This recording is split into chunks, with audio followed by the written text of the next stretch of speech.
네, 김민석 전 국무총리가 어제 민주당 대표 출마 선언에서 당권 경쟁자인 정청래 전 대표를 직격해서 자기 정치를 했다라고 주장을 했습니다.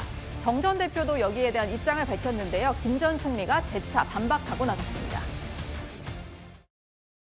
저는 합당 문제 그리고 검찰개혁 문제 등등을 자기 정치라고 지적했고, 정청래 전 대표께서는 제가 딱 한 번 이야기했던 당대표가 저의 오랜 로망이었다 하는 것을 말씀하셨기 때문에 이 두 가지 가운데 지난 1년 동안 우리 당에 어려움을 가져온 자기 정치의 폐해인가에 대해서 이제 토론하고 당원들이 평가할 시간은 이제 돌아왔다, 이렇게 생각합니다. 정치인의 말은 곱씹어봐야 됩니다. 자기 정치를 비판하는 것도 자기 정치다라고 공격하면서 그 자체가 또 자기 정치가 되는 겁니다. 자기 정치로 상대방을 공격하는 것은 무기가 될 수 없고, 그리고 바로 부메랑으로 본인한테도 돌아가게 돼 있습니다. 또한 제가 100% 자기 정치만 했겠습니까? 그리고 저를 공격하신 분이 100% 남의 정치만 했습니까? 두 사람 간의 자기 정치 공방이 불거졌는데요. 김민석 전 총리가 자기 정치의 폐해가 당과 당정 협력을 혼선에 빠뜨렸다. 어제 출마 선언에서 저런 얘기를 했습니다. 그랬더니 정 전 대표가 글을 올려서요. 현직 국무총리가 당대표 로망을 언급하면서 평지풍파를 일으킨 게 대표적인 자기 정치다, 이런 얘기를 했습니다. 이현종 의원님. 네. 이게 지금 김민석 전 총리 얘기를 하시는 거잖아요. 세상에 자기 정치 안 하는 정치인이 있나요? 다 자기 정치를 해야 되잖아요. 다 원래. 자기 정치 하려고 정치인 하는 거죠. 뭐 안 그러면 딴 거 하겠죠. 그런 차원에서 보면 지금 두 사람의 논쟁 자체는 결국 이제 상대방에 대한 이제 공격거리들을 찾고 있는 게 아닌가, 그런 생각이 듭니다. 예. 결국 이제 어제 김민석 의원이 이제 정청래 의원을 향해서 이게 자기 정치에 왔다. 즉 당 대표가 대통령과 호흡을 맞추기 앞서서 자기의 어떤 이름을 알리기 위해서, 자기의 어떤 지지기를 넓히기 위해서 한 거 아닌가라는 이야기를 하니까, 당신도 옛날에 당대표가 로망이라고 그랬잖아요, 총리하면서. 이제 그런 이야기를 하는 것인데, 그래서 저는 별 의미 없는 논쟁인데, 어쨌건 서로에게 지금 폐부를 콱콱 찌르는 이야기 아니겠습니까? 예. 그리고 지금 어제도 이제 이야기 나왔던 계엄 그 당일날 과연 뭘 했느냐의 논쟁부터 시작해서 아마 더 시시콜콜한 이야기가 다 나올 겁니다. 지금 이 두 사람의 논쟁은 우리가 명청 갈등이라고 이야기하잖아요. 네. 석청 갈등이라고 이야기하지 않지 않습니까?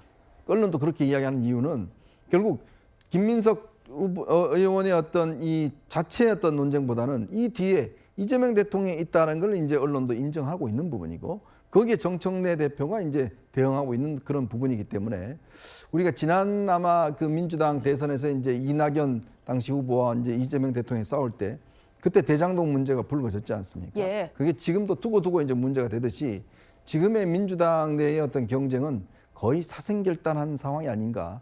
지금 이거는 제가 볼 때는 아마 시작에 불과하다는 생각이 듭니다. 예.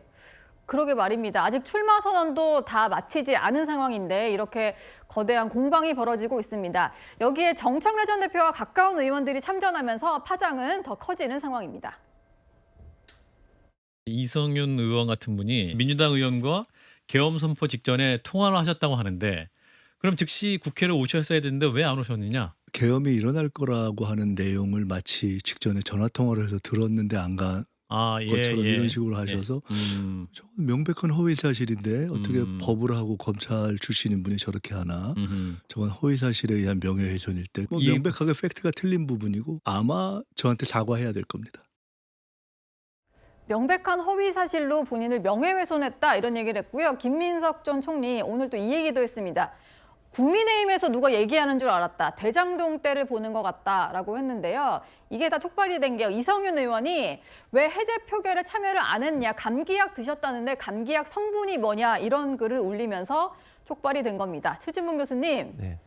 성분까지 물어본 건 좀 너무했다, 뭐 이런 얘기들이 나오더라고요. 그러니까요. 왜 저런 걸 가지고 문제를 삼는지 모르겠어요. 그러니까 김민석 지금 의원은 잘 아시는 것처럼 가장 먼저 계엄에 대해서 위험성을 또 가능성을 얘기했던 사람이요. 민주당 내에서도 다 아시잖아요. 네. 그때 얼마나 공격을 당했습니까? 그해 여름에 처음 얘기를 했었죠. 그렇죠. 그거 말도 안 되는 주장한다고. 그런데 계엄을 그러면 뭐 무서워서 안 갔다는 겁니까? 아니면 그걸 옹호해서 안 갔다는 겁니까? 저런 얘기를 왜 하는지 모르겠어요. 같은 당 의원한테.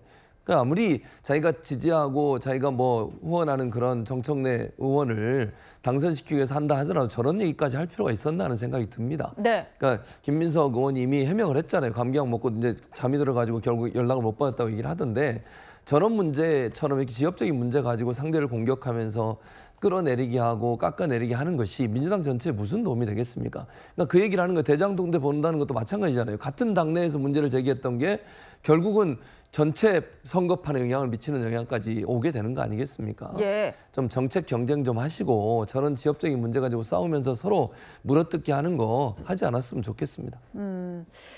이렇게 정청래 전 대표와 가까운 인사들이 거센 공격에 나서니까요. 당 내부에서도 여러 가지 비판 목소리가 나오는 상황입니다.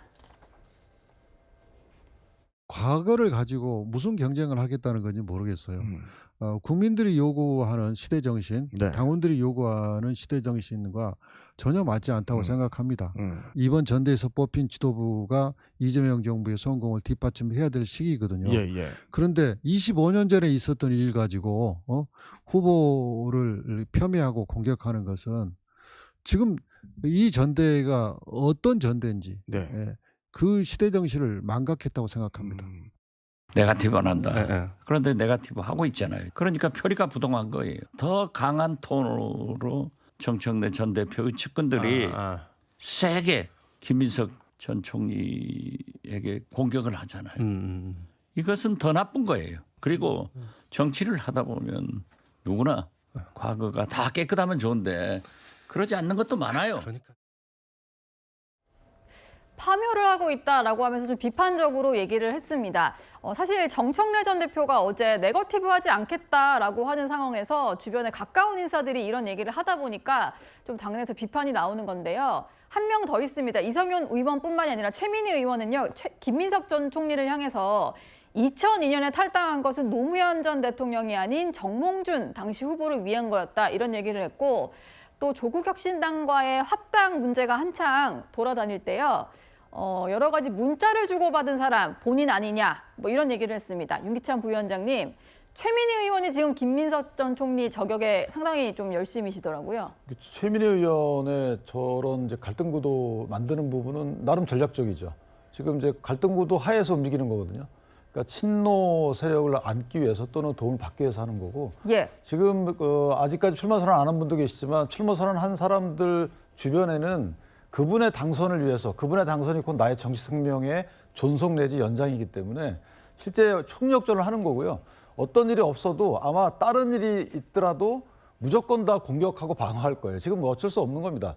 그 정도가 지나치지 않을 뿐이지. 예. 다만 사실 이재명 대통령도 참전했다고 평가받는 언행들이 있었기 때문에 정청래 대표 전 대표 입장에서 보면 모든 걸 다 걸 수밖에 없는 거고 그런 취지에서 최민희 의원의 저런 말은 나름 전략적인데 앞으로는 더 저게 전략에 맞는 것일까 할 정도의 신상털기식의 여러 공격과 방어가 더 나올 거예요. 예. 왜냐하면 당원들이나 국민의 신임을 잃을 정도 이를 잃기 위한 것이라면 소재를 가리지 않고 분명히 퍼나를 것인데 그거는 뭐 어쩔 수 없을 겁니다. 저희 당도 똑같고 그러나 저희가 간과해서는 안 될 부분은 대통령께서는 두 후보가 될지 세 후보가 될지 네 후보가 될지 모르겠지만 그중에 마음을 떠나서 공개적으로 누구를 지지하는 듯한 언행은 안 하는 것이 맞는 것이다. 예. 이건 뭐 여당과 그 대통령과의 관계를 떠나서 국내 시민 아니면 국민이 볼 땐 그건 좀 낯설어 보인다. 그래서 대통령의 참전만 없다면 저런 당내 인사들끼리